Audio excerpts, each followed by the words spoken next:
今年是台湾文化协会成立100年的时间。台北市立美术馆最近也同齐展览台湾伫日本时代正重要艺术家因的作品，总共有100多件，也反映出迄当时台湾艺术界想法甲特色。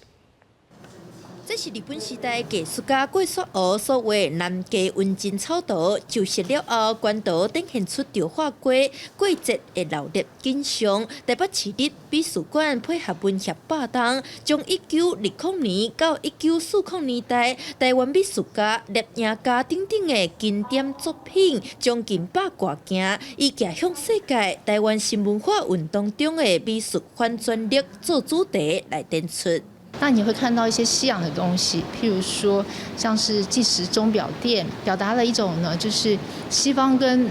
就台湾呢，就是呢文化多元的一个景象。北美馆表示，迄阵真侪艺术家留学日本、欧洲，会用国际观反思作品要安怎来表现台湾特色，望用艺术的力量改变历史处境甲地位，亲像单色旗，其中一幅。真人庙画出无名的小庙，实际上有社会运动的意涵。1930年代的时候呢，台湾民众党呢的党部也是设在那个就是正庙府的隔壁，他画一个小庙哦，所以也许呢也有包含着这样的一个隐藏的一个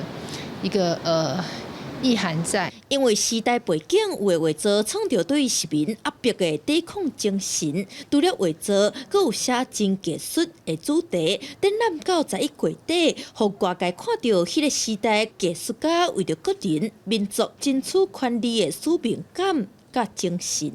记者林雅文、曾派文、林玉凯台北报道。